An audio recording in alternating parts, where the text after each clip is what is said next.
দেখো তোমাদের সামনে আমি যে জিনিসটা শেয়ার করছি আজকে, তো থাম্বনেল দেখে বুঝেই গেছো যে এটা একটা অন্নপ্রাশনের ব্লগ।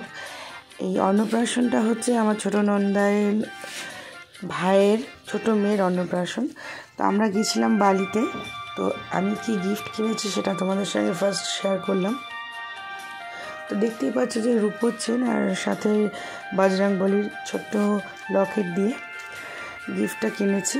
তো কেমন লাগলো গিফটটা তোমাদের কাছে একটু কমেন্ট করো। এরপরে আমরা সোজা চলে গেছি বালিতে। তো প্রথমেই বাড়ি থেকে বেরিয়ে অটো, তারপর ওলা বুক করে হাওড়া স্টেশন, হাওড়া থেকে ট্রেন ধরে বালিতে নেমে তারপরে আবার টোটো বুক করে গন্তব্যস্থলে আমরা পৌঁছালাম। তো তোমরা চলো, আজকের ব্লগটা খুব এক্সাইটিং হতে চলেছে, তোমরা দেখতে থাকো।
তো দেখো আমরা পৌঁছে গেছি, এটা হচ্ছে নেতাজি পাড়া। ওখানেই দাঁড়িয়ে প্রথমে আমরা ফোন করলাম, কারণ আমরা চিনতে পারিনি, ফার্স্ট টাইম গেছি। তো ওখান থেকে খুবই কাছে। তো ওরা ফোন করে বলে দিল যে সামনেই একটা ক্লাব আছে, তো সেই ক্লাবটাই ওরা ভাড়া নিয়েছিল। তো সেখানে আমরা চলেছি। তো চলো তোমরা দেখো। তো ঢুকতেই দেখছি যার অন্নপ্রাশন সে তো বাইরে, দেখো ওই যে পুচকিটা, আর সবার কোলে কোলে ঘুরছে, খুব কিউট, খুব ঠান্ডা। তো ওকে নিয়ে আমরা একটু প্রথমে আদর করে নিলাম, এই ফার্স্ট টাইম ওকে আমরা দেখছি। তো বুঝতেই পারছো, আর আমার মেয়ে তো ছোটো বাচ্চাদের খুবই ভালোবাসে। তো ওর সঙ্গে একটুখানি আদর টাদর করার পরে ওকে আমরা ভিতরে গেলাম, দেখলাম খুব সুন্দর করে সাজানো জায়গাটা, ডেকোরেশন করা। তো পুরোটাই একটুখানি ভিডিও করে তোমাদের সঙ্গে শেয়ার করে দিলাম। এরপরে খাওয়ার জায়গাটাও তোমাদের সঙ্গে শেয়ার করলাম। তো যার অন্নপ্রাশন তার নাম হচ্ছে কাশ্যপী ঘোষ, আর পাশে যে দেখতে পাচ্ছ আমার মেয়ের পাশে বসলো সেটা হচ্ছে কাশ্যপীর দিদি, মানে ওরা দুই বোন। তো ছোটো জনের অন্নপ্রাশনে আমরা বালিতে গেছিলাম, সেখানে গিয়ে খুব সুন্দর মুহূর্ত শেয়ার করলাম, সবার সঙ্গে খুব মজা করলাম, খাওয়া দাওয়াও খুব সুন্দর হয়েছে। তো সবটাই তোমাদের সঙ্গে ব্লগে কন্টিনিউ করছি, চলো তোমরা দেখতে থাকো। প্রথমে পকোড়া আর কোল্ড ড্রিঙ্কস খাওয়ার পরে ওকে নিয়ে একটু আদর করলাম, আদর করে তারপরে আমরা খাওয়া দাওয়া করলাম। তো পৌঁছাতে 2-2:30 বেজে গেছিলো। আমরা 3টে সাড়ে 3টে নাগাদ ওখানে খেতে বসলাম।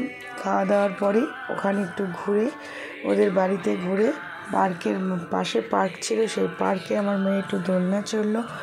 তারপরে ওখান থেকে সবাই মিলে ফটো তুলে সেটাও তোমাদের সঙ্গে শেয়ার করে দিলাম, আর পুরো ব্লগটা তোমাদের সঙ্গে একদম লাইভ দেখালাম। তো বেশি কথা বলতে পারছি না, বুঝতেই পারছো আমার গলার অবস্থা খুব খারাপ। তো তোমরা পুরো ব্লগটা দেখে আমাকে কমেন্ট করে জানাও। আর যদি নতুন কোনো বন্ধু আমার এই চ্যানেলে ভিজিট করো, অবশ্যই আমার চ্যানেলটা সাবস্ক্রাইব করে আমার পাশে থেকো। আর কেমন লাগলো কমেন্ট করে জানিও। আর যদি বেশি ভালো লাগে একটু বন্ধুবান্ধবের মধ্যে শেয়ার করে দিও। তো চলো আর কথা না বাড়িয়ে ব্লগটা দেখতে থাকি।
ফিস কবি আছে।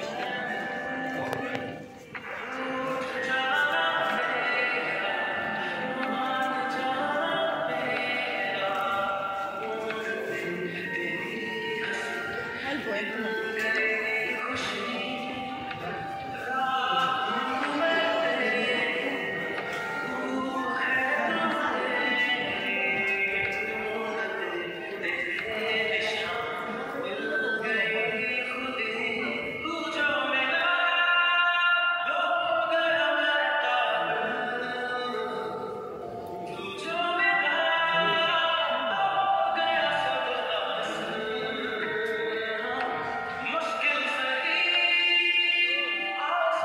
খাবার তো তোমরা দেখতেই পেলে, খাবার দাবার তোমাদের সঙ্গে শেয়ার করে দিলাম, মেনু কার্ডও শেয়ার করলাম। এবার কাশ্যপের কিছু ফটো আর তার ফ্যামিলি ফটো প্লাস হচ্ছে আমাদের সঙ্গে ফটো সবটাই তোমাদের সঙ্গে শেয়ার করে দিয়েছি এক এক করে। তো তোমরা কেমন লাগলো আমার এই পুচকি সোনাটাকে অনেক অনেক আশীর্বাদ করো, আর কেমন লাগলো কমেন্ট বক্সে জানিও। তো চলো আবার নেক্সট এক্সাইটিং ব্লগ নিয়ে খুব শিগগিরই আমি চলে আসছি। এরপরে আমরা একটা জায়গায় গিয়েছিলাম, সেটাও শেয়ার করব নেক্সট ব্লগে। তো তোমরা আমার সাথে থেকো, আমার পাশে থেকো। চলো টাটা, বাই।